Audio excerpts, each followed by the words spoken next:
तो hello guys, यहाँ पर एक सवाल है। यह इस सवाल को यह सवाल एक बीमा का सवाल है। हमें बीमे विधि से एक फार्मूला ज्ञात करना है। तो सवाल यह है, किसी बूंद के पृष्ठ तनाव के कारण आवर्तकाल T, उसके घनत्व D, त्रिज्या R एवं पृष्ठ तनाव S पर निर्भर करता है। तो आवर्तकाल होता है वो घनत्व त्रिज्या तनाव पर निर्भर करता है, पृष्ठ तनाव पर निर्भर करता है। तो बीमी विधि से आवर्तकाल के लिए व्यंजन निकालना है, यानी कि तो T है प्रोपोर्शनल है आर के डी के आर के एस के, इस पर घात ए होगा, इस पर घात बी लगा देंगे, इस पर घात सी लगा देंगे। यह है पृष्ठ तनाव, यह है रेडियल त्रिज्या, यह है घनत्व, यह है आवर्तकाल। तो इसका बीमा होगा, जो इसका बीमा होगा इसको करेंगे पहले कि प्रोपोर्शनल को हटाएंगे तो यहाँ पर क्या आएगा, डी की पावर ए, आर की पावर बी, एस की पावर सी हो गया। तो अब हम बीमा रखेंगे इनका दोनों साइड। तो यहाँ पर हम बीमा रखेंगे तो इसका बीमा M0 L0 टी की पावर 1, यह बीमा हो गया टी को। और यहाँ पर के, यह क्या है, यह घनत्व है। घनत्व क्या होता है, द्रव्यमान बटा के आयतन, मास अपॉन वॉल्यूम। तो यम यल की पावर -3 हो गया, इस पर ए रख देंगे। यह त्रिज्या है, त्रिज्या दूरी होती है, त्रिज्या आपको पता है कि त्रिज्या दूरी की होती है। तो यहाँ पर आर, यहाँ पर यल की पावर बी रख देंगे। और यह है पृष्ठ तनाव, यस क्या है, पृष्ठ तनाव है। पृष्ठ तनाव का जो फार्मूला होता है एफ अपान यल, यानी कि यस का यहाँ बीमा निकाल लीजिए, एफ अपान यल। तो एफ का है यम यल टी की पावर -2, यम यल टी की power -2 upon L. Thank you. अब एक एल से एक एल कट गया, तो यहाँ पर हो गया यम टी की पावर -2। तो अब हम क्या करेंगे कि इसको हम सुधारेंगे। पहले इसको हम क्रमबद्ध तरीके से लिखेंगे। हम यम की घात, पहले यम को लिखेंगे, फिर हम यम के घात को लिखेंगे। यम का घात ए है और यहाँ पर यम, इस पर सी लगेगा, यम की घात यहाँ पर +3 हो गया। अब हम यल को लिखेंगे तो यल की पावर -3a है और यहाँ पर यल की पावर +b है। अब हम टी को लेंगे तो यहाँ पर टी नहीं है, यहाँ पर टी नहीं है, यहाँ पर टी की पावर -2c हो गया। यहाँ पर देखिए यम पावर 0, यल की पावर 0, टी की पावर 1 है। अब हम कंपैरिजन करेंगे, दोनों तरफ कंपैरिजन, तुलना करेंगे। तो यहाँ पर a + c बराबर 0 हो गया और यह समीकरण नंबर 1 हो गया। और -3a + b = 0 हो गया, समीकरण नंबर 2 हो गया। एक और हो गया -2c = 1, यानी c = -1/2 हो गया। तो यहाँ पर रखिए c का मान, तो a = -c, तो +1/2 आ गया a का मान। a का मान निकल गया, c का मान निकल गया, हमें b का मान निकालना है। तो इस समीकरण 2 में रख देंगे तो -3 × a का मान आ गया है 1/2 + b = 0। तो यह -3/2 हो गया प्लस b बराबर 0। तो b बराबर 3/2। यहाँ पर a का मान निकल गया, b का मान निकल गया, c का मान निकल गया और हम इसको मान लेते हैं समीकरण 1। इसी समीकरण में हमको रखना है a b c का मान। तो हम यहाँ पे रखेंगे, बता दे रहे हैं, यहाँ पर दे रहे हैं। तो t = k, यहाँ d की पावर a क्या है, a की वैल्यू 1/2 और आर बी की वैल्यू क्या है 3/2 और एस प्लस वी की वैल्यू क्या है -1/2। तो यहाँ पे टी रखेंगे और यहाँ पे के हुआ और √d लिख देंगे। इसको हम √r को पावर क्यू लिख देंगे। इसको अपान में करेंगे तो √s हो जाएगा। अब इस सभी अंडर रूटों को हम लिखेंगे तो t इक्वल के √d अपान s। देखिए हम इसको भी अंडर रूट में हम कैसे लिखेंगे तो यहाँ पे √r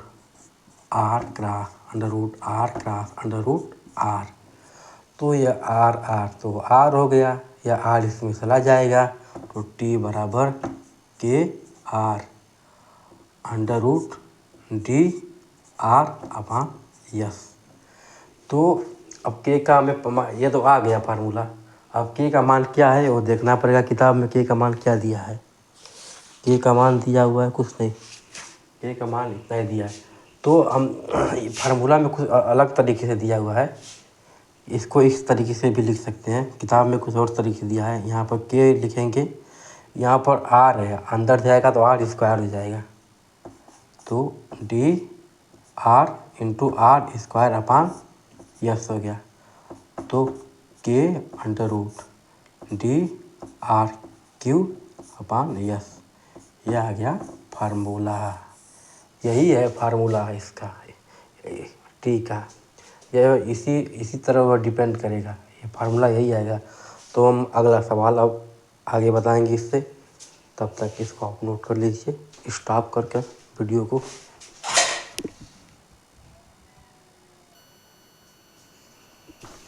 तो ये अगला सवाल यह है, किसी वृत्त की परिधि पर घूमते हुए कण का अभिकेंद्री त्वरण a, कण की चाल v तथा वृत्त की त्रिज्या r पर निर्भर करता है। तो बीमी विधि द्वारा a के लिए सूत्र स्थापित कीजिए। हमें a का मान निकालना है, a के लिए हमें सूत्र निकालना है, अभिकेंद्री त्वरण क्या निकालना है। तो अभिकेंद्री त्वरण है जो किस बात पर निर्भर करता है, किस बात पर, एक की वैल्यू किन वैल्यू पर डिपेंड कर रहा है। एक डिपेंड कर रहा है r पर, एक डिपेंड कर रहा है v पर। तो हम इसको ऐसे भी लिख सकते हैं कि a प्रोपोर्शनल के r की पावर a b की पावर b। अब हम दोनों तरफ बीमा लिख देंगे, a का बीमा लिखेंगे, r का बीमा लिखेंगे, b का बीमा लिखेंगे। बीमाओं की सहायता से हम a b का मान निकालेंगे, फिर इसी में रख देंगे, हमें फार्मूला मिल जाएगा। तो हम बीमा रखते कैसे, बीमा हमें याद होना चाहिए, कम से कम हमें बीमा निकालना आना चाहिए, बीमा याद होना चाहिए। तो यह त्वरण है, त्वरण का बीमा होता है L⁻² होता है त्वरण का बीमा। यह के हो गया, यह L त्रिज्या है, त्रिज्या दूरी है, दूरी का बीमा L हो गया। यहाँ पर a हो गया, यहाँ पे L⁻⁻1 हो क्या है, v है, तो इसका बीमा b हो जाएगा। तो यहाँ पर L⁻², यहाँ पर k रहेगा, यहाँ पर L यहाँ पर भी है, L यहाँ पर भी है, तो L a प्लस b हो जाएगा और t⁻⁻b हो जाएगा। इसको हम ब्रैकेट में लिख देंगे। अब हम तुलना करेंगे, L का इधर तुलना करेंगे तो a प्लस b = 1 हो गया। अब इधर तुलना करेंगे तो -b बराबर -2 कट गया, b का वैल्यू 2 आ गया, b का वैल्यू 2 आ गया। तो इसको हम इस समीकरण नंबर में इसमें रख देंगे। तो a + 2 = 1, a = 1 -1 आ गया, a = -1 आ गया। अब समीकरण क्या है, a, इसको मान लेते a। समीकरण a क्या है, a बराबर के r b। अब हम a बराबर के, इस पर a है, इस पर 1 लगा देंगे, b पर 2 लगा देंगे।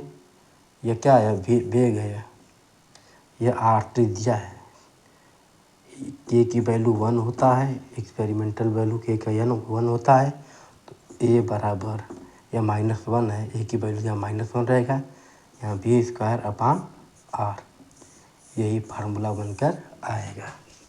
तो इसको इसी तरह हल करते हैं कि कोई क्वांटिटी किस प्रकार किसी को राशि पर डिपेंड कर रही है, तो हम उन राशियों को लिख लेते हैं प्रोपोर्शनल के रूप में। प्रोपोर्शनल का मतलब ये होता है कि प्रोपोर्शनलिटी, कि ए आर पर किस प्रकार डिपेंड कर रहा है, आर के स्क्वायर में डिपेंड कर रहा है, आर के लीनियर में डिपेंड कर रहा है, किस प्रकार डिपेंड कर रहा है। तो हमने मान लिया आर के एक घात पर डिपेंड कर रहा है और भी के बी घात पर डिपेंड कर रहा है। हमने ए बी का मान निकाला पर बीमा रख कर और ए बी का मान रख कर फार्मूला निकाल लिया। तो इसी तरह और सवाल हल होता है, तो हम आगे का सवाल और बताएंगे। इससे पहले आप इसे नोट कर लीजिए, वीडियो स्टॉप करके अगला सवाल बताएंगे आपको।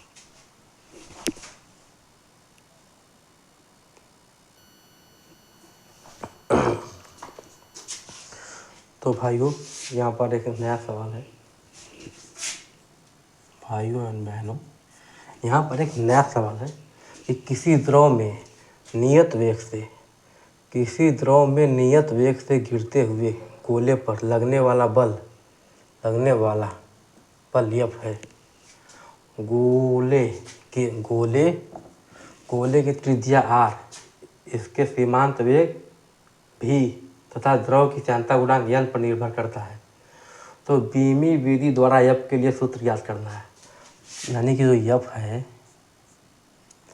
क्या किस पर डिपेंड कर रहा है, किस पर, r के पावर a पे डिपेंड कर रहा है, v की पावर b पे डिपेंड कर रहा है और n की पावर c पे डिपेंड कर रहा है।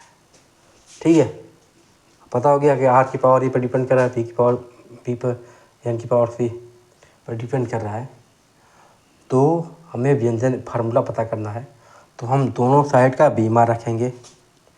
इसका बीमा क्या होता है, m l t⁻², F का प्रोपोर्शनल l का बीमा ये हो गया, l t⁻1 का बीमा b हो गया। यह है श्यानता गुणांक का बीमा। याद है तो बढ़िया, नहीं तो हम निकाल सकते हैं। फार्मूला होता है श्यानता गुणांक का N/Δv/Δx। हमें n का बीमा निकालना है, तो पहले हमें F का बीमा रखना पड़ेगा। m l t⁻² बराबर n गुणते l का स्क्वायर गुणते l t⁻1/l। एक l से एक l कट गया, कटा कि नहीं, कट गया। एक इधर l है, इस l से इस यह l कट गया, तो यहाँ पर आएगा m l⁻1, एक -1 से एक -1 कट गया, t⁻1 इतना आया। तो हम यहाँ पर लिखेंगे m l⁻1 t⁻1 हो गया। इसको मिटा दे रहे हैं, कोई दिक्कत ना हो, साफ साफ दिखाई दे। इसकी पावर c लगा देंगे। तो हम अब तुलना करेंगे, m ये प्रोपोर्शनल लिखेंगे।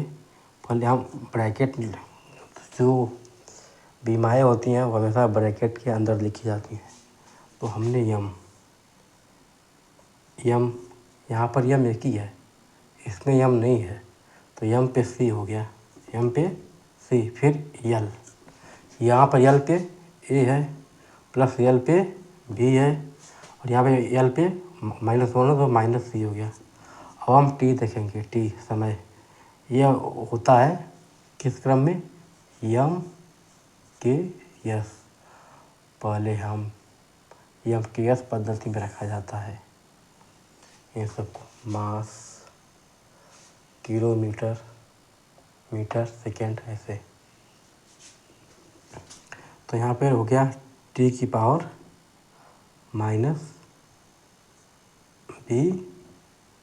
और -c, और इसको मिटा दे रहे हैं। यहाँ पर m l t⁻²। अब हम तुलना करेंगे घात से, m की पावर c है, यहाँ m की पावर 1 है, तो c की वैल्यू 1 आ गया।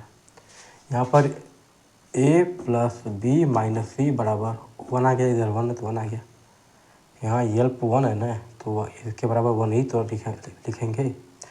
माइनस बी माइनस सी बराबर -2 हो गया। अब हम करेंगे क्या, यहाँ पर सी का वैल्यू हम 1 रखेंगे तो इस समीकरण के अनुसार ए प्लस बी माइनस 1 बराबर 1, तो ए प्लस बी बराबर 2 हो गया, हुआ कि नहीं, 2 हो गया। अब हम क्या करेंगे, हमें ए बी में फार्मूला मिल गया, अब हम सी का वैल्यू इस फार्मूले में रखेंगे, माइनस बी माइनस 1 बराबर -2, माइनस बी बराबर -1 कट गया, बी की वैल्यू आ गया 1। हमें मिल गया सी का मान मिल गया, बी का मान मिल गया, बी का मान मिल गया तो हम ए का भी मान पता कर सकते हैं, ए प्लस 1 बराबर 2, ए बराबर 1। हमें सी का भी मान मिल गया, ए का भी मान मिल गया, बी का भी मान मिल गया, तो हम रखेंगे इस फार्मूले में, तो हम इसको यहाँ पे हल कर दे रहे हैं। एफ प्रोपोर्शनल आर की पावर ए का वैल्यू कितना है, 1 हो गया, और भी हो गया, भी की वैल्यू कितना है, 1 हो गया, सी की वैल्यू कितना है, 1 हो गया, यानी कि पावर 1 हो गया। एफ प्रोपोर्शनल आर भी एन, तो यह प्रोपोर्शनल कांस्टेंट लगा हुआ है, तब हम कांस्टेंट को हटाएंगे तो एफ बराबर 6 पाई एन आर भी, यह फार्मूला बनकर आएगा। इसे ही हम आगे आपको बताया जाएगा द्रव के प्रवाह में कि यह है स्टोक का नियम। स्टोक का नियम, यही फार्मूला आता है, किसी द्रव में कोई द्रव है, कोई ये बाल्टी है, इसमें द्रव भरा हुआ है, इसमें हमने एक गोली गिराया तो गोली का वेग पहले अधिक होता है क्योंकि वो गुरुत्वीय त्वरण के अधीन गिरता है, लेकिन उस पर एक श्यान बल काम करने लगता है, ऊपर की तरफ श्यान बल काम करने लगता है। जैसे जैसे इसका वेग अधिक होता है, श्यान बल का मान अधिक हो जाता है, एक समय आता है कि गोली पर जो mg लग रहा है और ऊपर fc श्यान बल दोनों बराबर हो जाते हैं। उस कंडीशन में गोली एक नियत वेग से गति करने लगती है। गोली क्या करती है, एक नियत वेग से गति करती है, वही वेग उसी वेग को यहाँ पे लिया गया है, उस वेग को सीमांत वेग कहते हैं, उसी सीमांत वेग को लिया गया है यहाँ पर। अब आप कहेंगे यह फोर्स क्या है, तो यह श्यान फोर्स है कि गोली पर कितना श्यान फोर्स लग रहा है वो है। तो हम इसको हल कर लीजिए, आगे का सवाल एक सवाल और हल कराएंगे, इसे आप वीडियो पोर्ट के रोक कर आप इसको लिख सकते हैं, थोड़ा सा समय और लगेगा।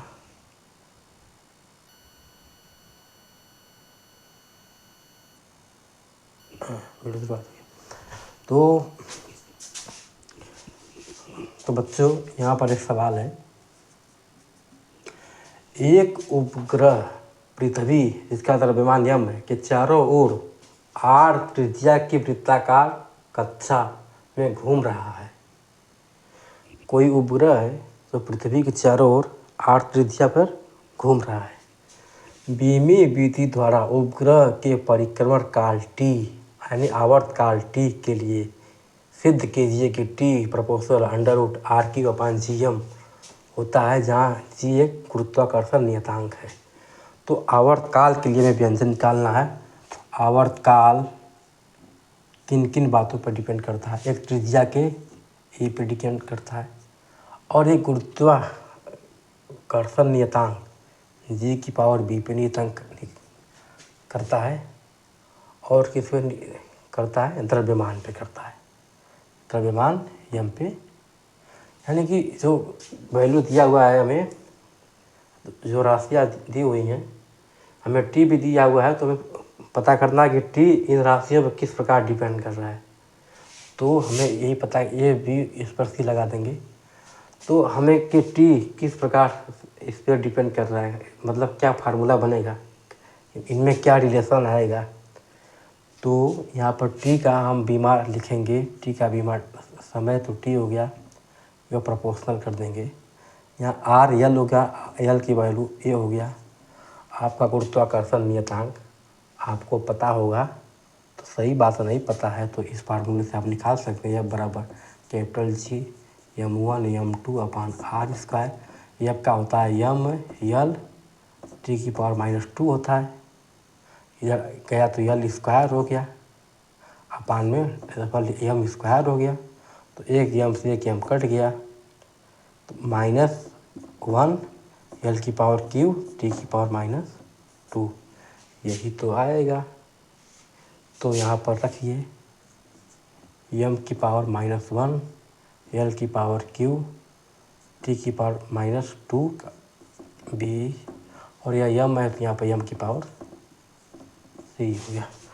तो हम इसके बाद इनको मिटा दे रहे हैं। हमने बीमा निकालना बताया कि कैपिटल जी का बीमा कैसे निकालते हैं। न्यूटन के गुरुत्वाकर्षण नियम का जो फार्मूला होता है, उससे हम कैपिटल जी का मान निकाल सकते हैं। तो यहाँ पर देखिए आप बच्चों कि यल, पहले हम यम को लेंगे, यम ब्रैकेट में, हमेशा ब्रैकेट में लिखते हैं। यम का -1 है, माइनस है, माइनस बी हो जाएगा, इसे प्लस है तो प्लस सी हो जाएगा। अब हम यल को लेंगे, यल की पावर ए है, यहाँ पर ए हो जाएगा, यहाँ +3b हो जाएगा, 3b हो जाएगा। अब यहाँ पर देखना है, यहाँ पर टी, यहाँ पर टी नहीं है, यहाँ पर टी नहीं, बस टी इसमें है, टी -2b ब्रैकेट बंद। अब यहाँ पे टी दिया, यहाँ पे यम को हम 0 लिख सकते हैं, इसका वैल्यू 1 ही होगा। यम पे अगर 0 लगा हुआ है तो उसका मान 1 ही होगा। अगर किसी अंक पे की पावर 0 है तो उसका मान 1 होगा, तो उसका कोई मतलब नहीं। मल्टीप्लाई करेंगे तो ख़त्म हो जाएगा। यह यल की पावर 0 हो गया, टी की पावर 1, टी की पावर 1 हो गया, इससे 1 यही आएगा, टी ही आएगा, वो उसका ही मतलब। तो यहाँ पे हम तो अब तुलना करेंगे तो -b + c = 0, मकड़ी आ गई थी तो माफ़ करना।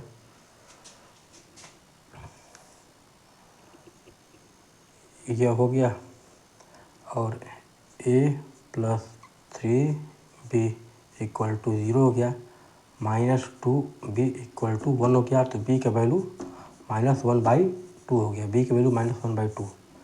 b का वैल्यू पता है तो हम c का वैल्यू निकाल देंगे, क्योंकि -b + c = 0, तो 1/2 माइनस ये है, माइनस ये प्लस हो जाएगा, +c = 0, c की वैल्यू भी -1/2 आ गया, c का वैल्यू -2 आ गया। अब a का मान निकालना है, a + 3 × -1/2 = 0, a के वैल्यू 3/2 आ गया।